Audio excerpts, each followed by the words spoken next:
Assalamualaikum warahmatullahi wabarakatuh. Alhamdulillah wassalatu wassalamu ala Rasulillah wa ala alihi wa ashabihi wa man walah wa ba'd. Teman-teman yang Allah Subhanahu wa taala, kaifa halukum? Bagaimana kabarnya? Insyaallah, alhamdulillah. Alhamdulillah. Semoga sehat selalu ikhwah. Ikhwan dengan Allah Subhanahu wa taala, kita lanjutkan materi kita. Sedikit kita mengulang, mereview materi yang telah lalu. Kita mulai mengenal lagi beberapa definisi dalam ilmu nahwu. Yang pertama, kita mulai mengenal istilah al-kalimah. Dalam bahasa Indonesia namanya disebut apa? Kata. Dan dalam bahasa Arab, kata itu hanya ada 3 macam. Yang pertama disebut sebagai isim, yang kedua disebut sebagai fiil, dan yang ketiga disebut sebagai apa?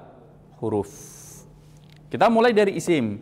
Isim itu adalah semua kata yang dimengerti, dipahami, maksudnya begitu, akan tetapi tidak berkaitan dengan waktu. Jadi kalau ditambahi kata sedang, akan, telah, ini malah nggak masuk, begitu. Misal contoh, kitabun, qalamun, buku, pulpen. Kita tambah itu, telah buku, sedang buku, akan buku, kan jadi janggal. Maka inilah yang disebut sebagai apa? Isim. Kemudian isim itu punya ciri-ciri. Pertama, bisa ditambahkan alif lam, seperti yang kita bahas. Alif lamnya harus diletakkan di mana? Di depan. Dan dibacanya cukup al, tidak dibaca alif lam lagi. Tidak dibaca alif lam kitab, tidak. Tapi dibacanya apa? Al-kitabu. Kemudian bisa ditanwinkan, baca kitabun, kitaban, kitabin. Dan tanwin adalah nun sukun, tuntok wala tuktab. Yang diucapkan tapi nggak perlu lagi ditulis. Jadi kalau ditulis harusnya ada nunnya, kitabun, tapi nggak perlu ditulis lagi. Kemudian selanjutnya bisa didahului dengan salah satu huruf-huruf jar, seperti huruf bi pada Bismillahirrahmanirrahim. Ini ada huruf ba-nya, bi, dengan. Maka bisa dipastikan setelahnya ini adalah isim. Kemudian bisa dikasrohkan seperti dibaca kitabin, qolamin, al-kitabi, al-qolami. Kalau ada kata bisa dikasrohkan, kata tersebut adalah isim. Kemudian yang kedua, kita mulai mengenal kata dalam bahasa Arab. Yang kedua adalah fi'il, madalla alal makna waqtarana bizamani, yaitu satu kata yang dimengerti, bisa dipahami, dan berkaitan dengan apa? Waktu. Berkaitan dengan waktu itu berarti kalau ditambahi akan, sedang, telah, itu bisa dimengerti. Misal contoh kata menulis, sedang menulis, akan menulis, telah menulis. Berarti menunjukkan menulis itu merupakan kata kerja. Dan dalam bahasa Arab kata kerja itu ada 3 macam. Yang pertama dan kedua secara langsung menunjukkan waktu. Menunjukkan waktu dan bisa diketahui secara langsung. Dan jikalau diterjemahkan menggunakan waktu tersebut bisa dimengerti, begitu. Misal contoh, makan. Fi'il madhi berarti lampau, telah makan. Bisa dipahami? Telah makan. Fi'il mudhari'nya sedang dan akan. Sedang makan, akan makan. Fi'il madhi dan fi'il mudhari', teman-teman bukan Allah SWT, jikalau diberikan keterangan waktu, kita langsung bisa memahami dan mengerti. Berbeda dengan kata kerja jenis yang ketiga, meskipun tetap berhubungan dengan waktu, tapi tidak pas, kurang cocok kalau ditambahkan apa? Tambahan makna waktu. Misal contoh, fi'il amar, kata kerja perintah, duduklah. Kira-kira kalau kita mengatakan duduklah, kira-kira kapan pekerjaan duduk dilakukan? Telah, sedang, atau akan? Kita ulangi ini teman-teman wajib menganalisis ini. Akhi tulis. Kira-kira ngomong akhi tulis. Ini kata kerja nih, perintah. Kira-kira pekerjaannya sudah terlaksanakan atau sedang dilaksanakan atau belum? Oke. Berarti sebenarnya di dalam fi'il amr itu juga pasti berkaitan dengan waktu, tapi tidak enak, nggak pas kalau waktunya itu ditampakkan. Tapi secara makna mengandung waktu nggak? Kapan waktunya kira-kira kata kerja perintah? Oke, itu yang kita maksud. Jadi kalau seumpama kita tambahkan seperti dalam fi'il mudhari nggak pas. Misal, saya akan makan nasi, misal. Kemudian kita tambahkan akan pada waktu, pada kata kerja perintah, misal, duduklah. Kamu akan duduklah, kira-kira gimana? Kamu akan duduklah. Enak nggak? Nggak enak. Padahal mengandung mana akan atau tidak? Oke. Jadi fi'il amr meskipun secara lafaz kurang tepat kalau waktu itu disematkan pada kata kerjanya, tapi setidaknya secara makna sudah mengandung. Itu yang kita maksud bahwa semua fi'il tetap berhubungan dengan waktu. Meskipun bisa jadi secara lafaz tidak enak kalau disebutkan, tapi tetap secara makna mengandung waktu. Selanjutnya, kita mulai dari fi'il madhi. Fi'il madhi adalah kata kerja lampau. Ciri-cirinya yang pertama bisa didahului dengan qad. Seperti contoh kata kataba menulis, qad kataba. Atau diakhiri dengan ta'nits as-sakinah, tak yang menunjukkan perempuan, pelakunya adalah perempuan, begitu. Yang disukunkan seperti katabat. Kalau teman-teman mendapati seperti firman Allah tabat, begitu. Ada taknya di belakang, berarti itu menunjukkan fi'il madhi. Karena ciri-cirinya ada taknya. Kalau nggak ada qadnya, nggak ada taknya, misal kataba. Loh, ini kita kok tahu ini fi'il madhi dari mana? Padahal nggak ada qadnya nih. Nggak ada taknya nih di belakang. Taunya dari mana? Sudah dari makna, karena memang menunjukkan waktu lampau. Kemudian selanjutnya fi'il mudhari. Fi'il mudhari adalah kata kerja yang menunjukkan waktu sekarang dan akan datang. Dan ciri-cirinya didahului dengan salah satu huruf anita. Seperti contoh menulis, sedang menulis, dia sedang menulis.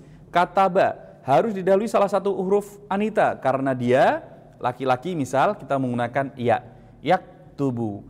Oh, ciri fi'il mudhari'nya mana? Yaitu pada yaktubu. Oke, kita lanjut lagi. Kemudian kita membahas kalimat. Kita tadi sudah kenal kata, sekarang kita mengenal kalimat. Huruf, ada yang masih ingat? Huruf kebalikannya. Kalau isim dan fi'il itu madalla alal makna, suatu kata yang sudah dimengerti. Berbeda dengan huruf. Huruf itu suatu kata yang tidak dimengerti kecuali harus digandengkan dengan kata lain. Bahasa mudahnya seperti ini. Suatu kata yang tidak dipahami kecuali apa? Kecuali digabungkan boleh, disandingkan boleh, dikawinkan boleh nggak? Boleh, kan sama. Kata lainnya. Oke. Misal contoh kata yang merupakan bagian dari huruf min yang artinya dari. Kan nggak bisa kita maknai secara langsung. Beda kalau kita menambahkan misal dari plastik.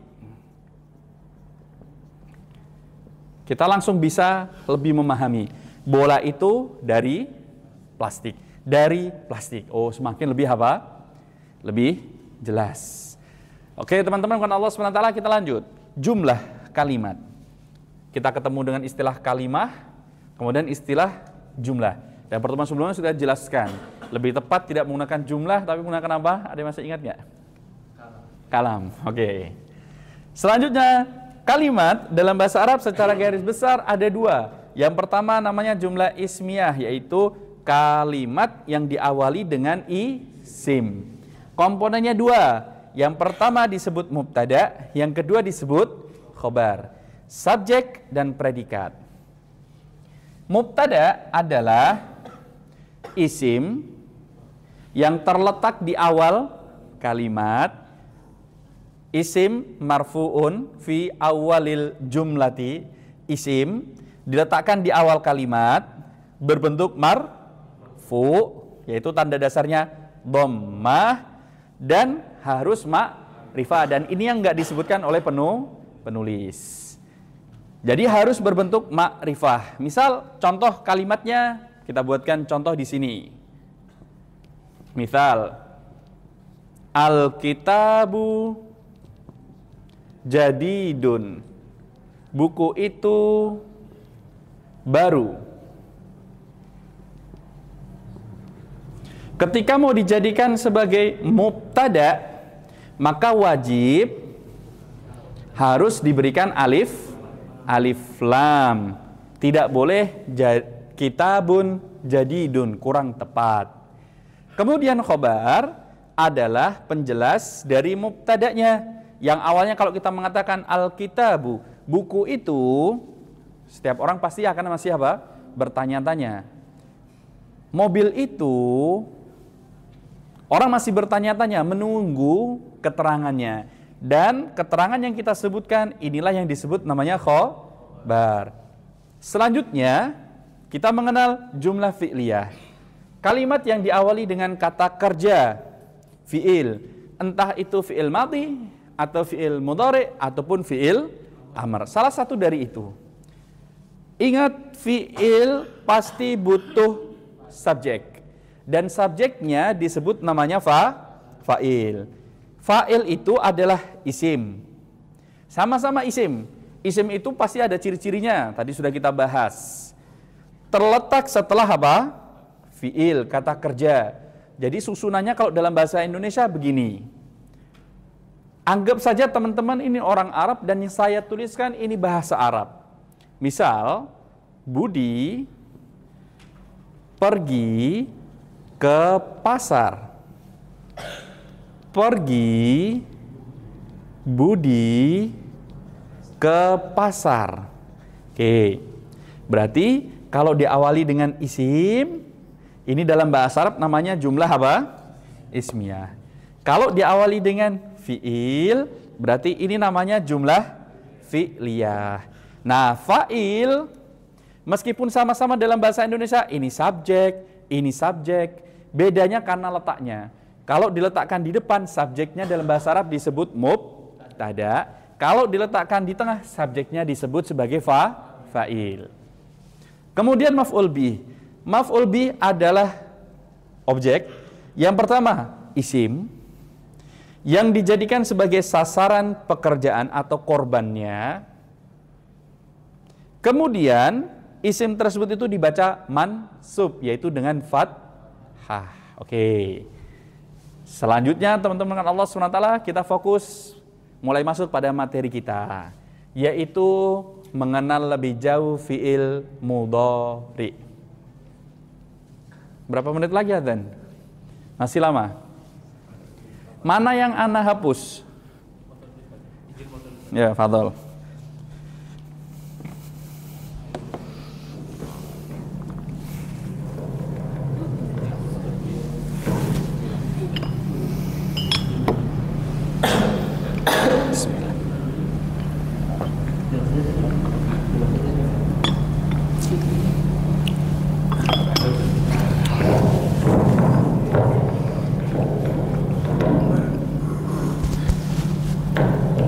Oke, ana hapus ya. Sebelah mana yang ana hapus?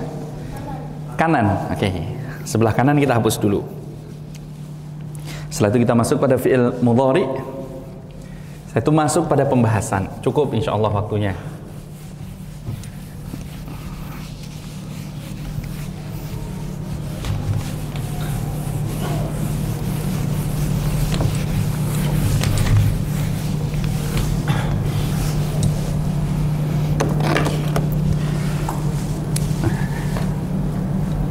Teman-teman yang mengenal Allah Subhanahu wa taala, fi'il mudhari itu ditandai fi'ilnya di depannya dengan salah satu huruf apa? Ya, anaitu atau anita, setelahnya fi'il. Misal pada contoh anita plus kataba, maka misal menjadi yaktubu. Nah, fokus kita di sini. Fi'il mudhari harokatnya marfu. Dasarnya itu dengan dhammah. Dan fi'il mudhari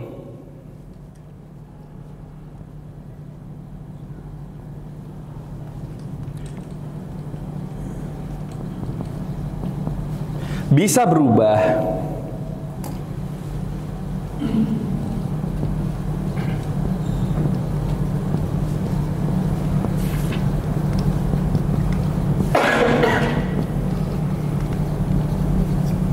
Harokatnya yang pertama dari dhammah berubah menjadi fathah, dari marfu berubah menjadi apa? Mansub. Kapan? Kalau fi'il mudhari tersebut didahului salah satu dari huruf apa kemarin? An, lan, idzan, dan kai. Kapan ada salah satu dari huruf ini, maka fi'il mudhari nggak boleh lagi dibaca marfu, tapi harus dibaca mansub. Seperti contoh kata yaktubu. Yaktubu ketika kemasukan salah satu dari huruf-huruf ini, maka yaktubu akan dibacanya jadi apa berarti? Yaktuba. Oke. Sudah ingat kembali? Selanjutnya yang kedua, dan ini pembahasan kita. Dari yang awalnya dibaca dhammah nanti akan dibaca dengan sukun. Ini yang disebut namanya majzum. Jadi seperti ini gambarannya. Awalnya dibaca yaktubu, maka nantinya akan dibaca apa teman-teman? Yaktub. Dan ini yang disebut namanya majzum. Oke, sekarang kita kembali pada buku terlebih dahulu.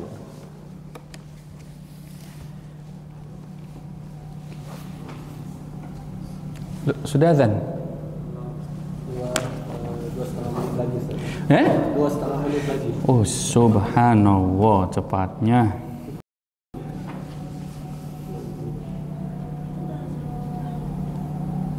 Itu udah ada yang azan tapi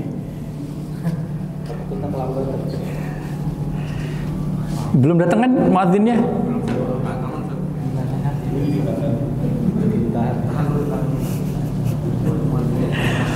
Oke, teman-teman sudah dibuka jawazimnya? Ya, bismillah, kita mulai. Bentar, anak nggak ada sinyal ini ternyata.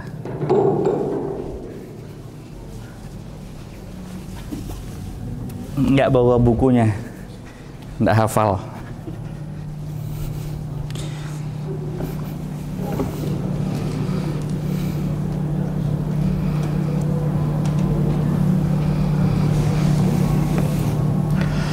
Oke, bismillah, kita kembali lagi bahas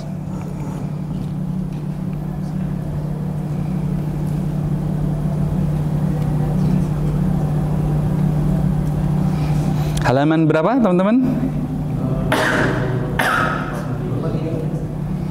Oke, buka semuanya, silahkan. Bismillah, kita mulai.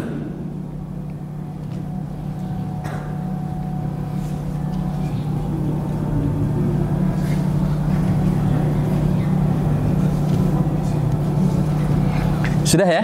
Sudah semua? Oke. babnya di situ jazmul fi'lil mudhari'i, yang menjadikan fi'il mudhari itu dibaca majzum, yang awalnya itu dengan dhammah nanti akan mengalami perubahan dibacanya dengan apa? Dengan sukun.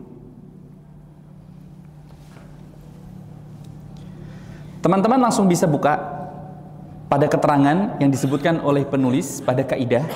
Sudah dibuka belum? Kaidahnya dulu. Buka di kaidahnya dulu. Setelah kita baca kaidah, kita kembali pada contoh. Sudah? Sudah? Kaidahnya sudah dibuka belum? Ada? Oke. Disebutkan di situ, yujzamul fi'lul mudhari'u idza sabaqahu harfun jazimun kal hurufil atiyati wa hiya lam wala hiyah wa in. Sudah? Apabila ada fi'il mudhari didahului salah satu dari huruf ini, hanya disebutkan di sini contohnya 3 biar mudah ini memang. Yang pertama, kemasukan atau didahului dengan lam yang artinya belum. Oke. Hurufnya apa saja? Teman-teman bisa lihat di sini. Lam yang artinya apa? Belum. Kemudian la an-nahiyah yang artinya apa? Ya, larangan. Nahiyah itu larangan yang artinya jangan. Kemudian terakhir apa? In yang artinya apa? Jika. Oke.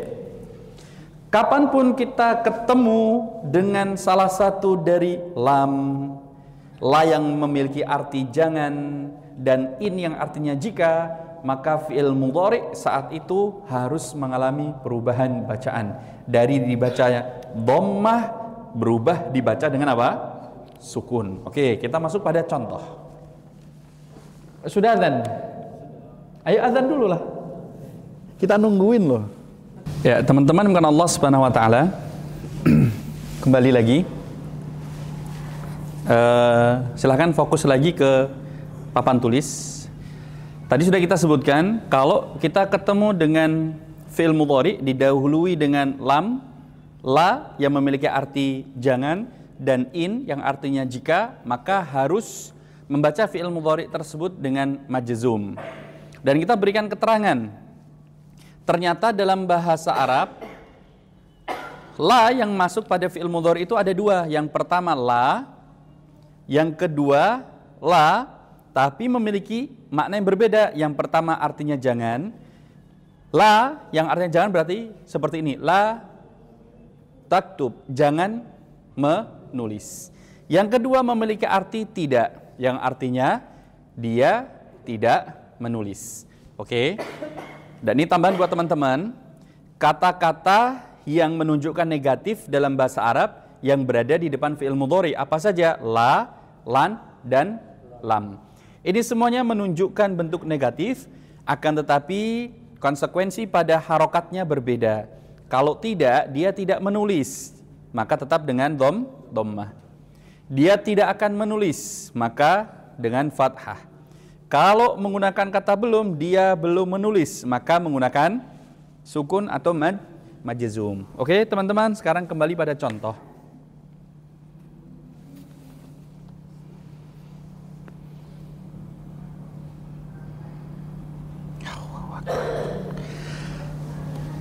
Oke, contoh yang pertama. Lam yahfadz Muhammadun darsahu. Oke, coba kita analisis bersama. Kalau ada lam berarti artinya apa tadi teman-teman? Belum. Muhammad belum menghafal pelajarannya. Oke, coba teman-teman perhatikan. Kira-kira pelakunya siapa di sini? Oke.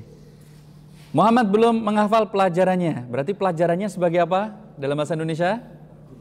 Objek. Atau dalam bahasa Arab disebut apa? Maf'ul bih. Mana tanda maf'ul bihnya di situ? Kan maf'ul bih tadi disebutkan harus ditandai dengan harokatnya apa? Fathah. Yang mana berarti? Ya, darsanya. Karena di situ ada 2 rangkaian kata, pelajarannya. Jadi Fokusnya pada darsanya. Kalau terdiri dari dua kata, demikian. Oke, selanjutnya teman-teman bisa lihat pada kata yahfadz itu fi'il mudhari karena didahului dengan salah satu huruf anita dan kemasukan lam. Dan lam juga tidak mungkin masuk kecuali fi'ilnya harus fi'il mudhari. Kemasukan lam maka berubah menjadi majzum, menjadi lam yahfadz yang harusnya yahfadhu. Maka kalau kita masukkan pada rumus kaidah selanjutnya, kalau kita mengatakan Muhammad tidak menghafal pelajarannya, berarti kita membacanya bagaimana? La yahfadhu Muhammadun darsahu. Muhammad tidak menghafal pelajarannya, tidak akan menghafal pelajarannya. Menjadi apa? Lan yahfadhu Muhammadun darsahu. Muhammad belum menghafal pelajarannya. Lam yahfadh Muhammadun darsahu. Oke, lanjut. Yang kedua, lam yang qati' nuzulul matari. Turunnya hujan belum berhenti. Ya bahasa mudahnya itu hujan belum berhenti, begitu maksudnya. Hujan belum berhenti. Di situ bisa kita dapati bagaimana yang qati' itu adalah fi'il mudhari dibaca dengan majzum sukun karena tandanya apa di situ? Kemasukan apa? Lam. Kalau kita masukkan lan, jadi bagaimana? Lan yan qati'a. Kalau kita masukkan la yang artinya tidak, maka jadi bagaimana?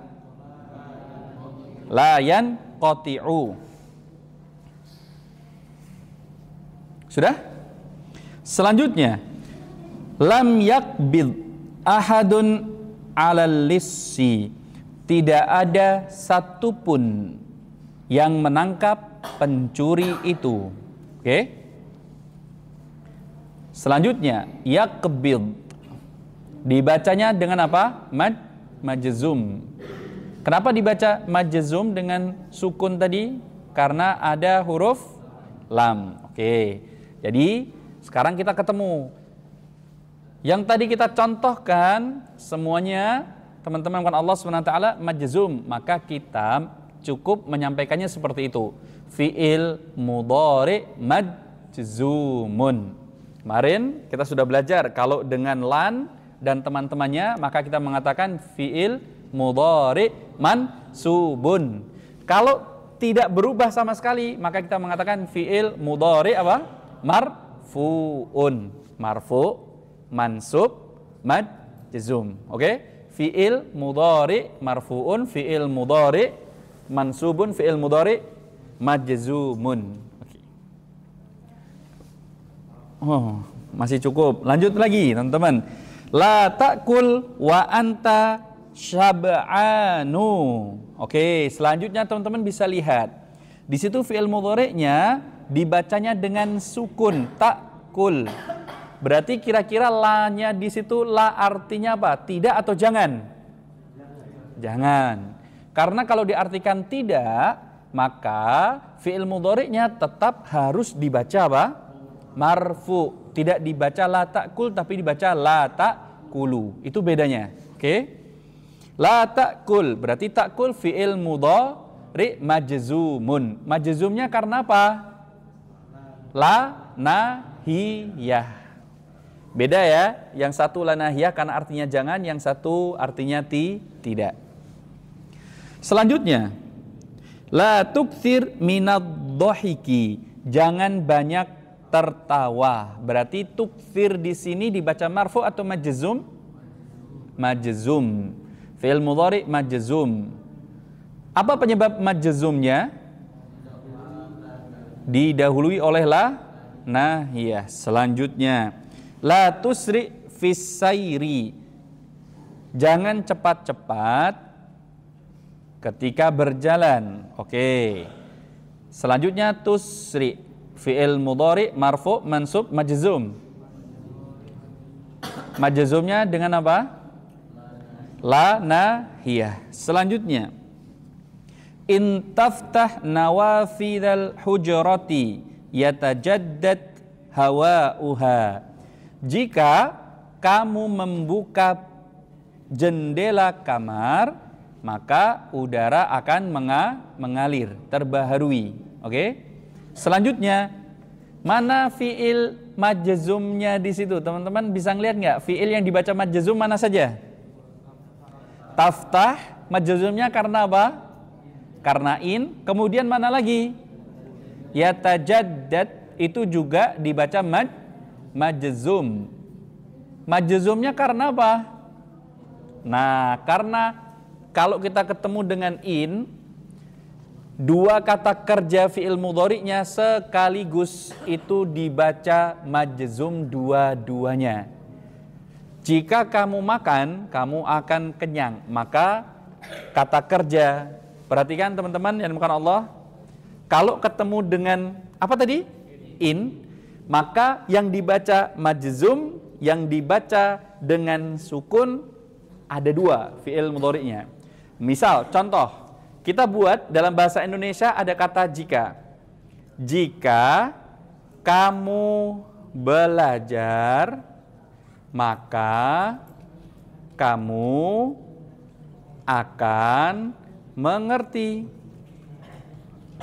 Oke, kita lihat di sini dalam bahasa Indonesia kata kerja mana saja? Oke, belajar. Kemudian mana lagi? Mengerti. Maka jika kita ketemu dengan kata in yang artinya jika, belajarnya di sini dibaca dengan sukun majzum, mengertinya juga akan dibaca dengan sukun majzum. Seperti misal contoh tadi, in taftah nawafidal hujrati yatajaddad hawa'uha. Maka di situ kita dapati dua kata kerjanya dibaca dengan majzum atau dibaca dengan sukun. Lagi, perhatikan teman-teman. In tajlis fi majral hawa'i tamrod. Jika kamu duduk di apa sih terjemahan itu? Ya, jalannya udara itu apa ya? Ventilasi. Serah antum dah. Apa artinya, pokoknya kita paham lah. Pokoknya jangan duduk di tempat yang terbuka. Oke? Maka kamu akan sakit. Coba di situ ada dua fi'il mudhari. Mana saja? Tajlis dan apa? Tamrad. Dua-duanya dibaca majzum dengan sukun.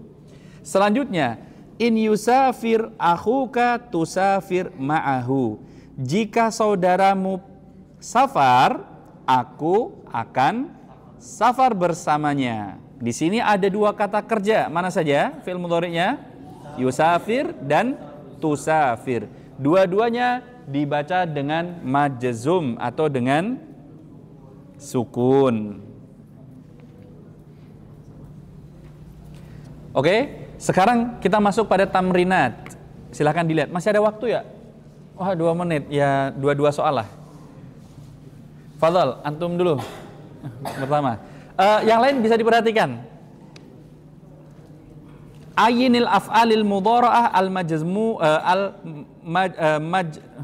majzumah fil jumalil atiyah.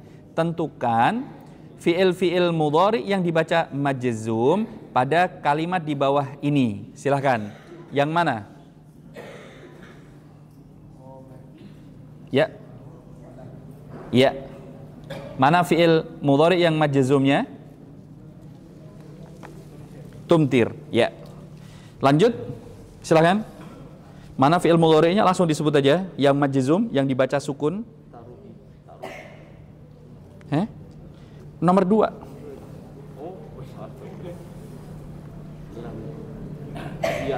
Ya, yahdur.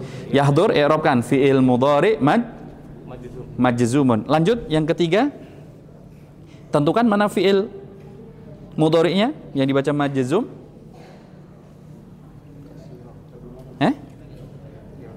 Yang ketiga. Nah, itu. Mana fi'il mudhari'nya? Kita hanya menentukan fi'il mudhari'nya saja.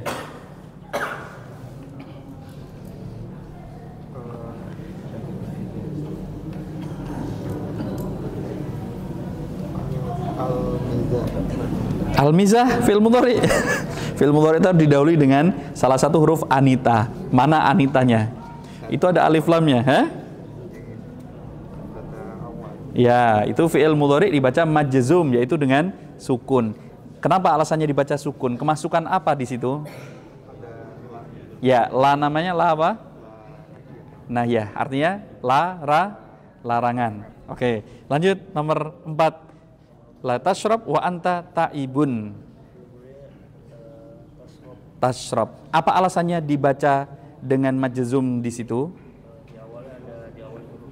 Ya, la apa di situ? Lana hiyah.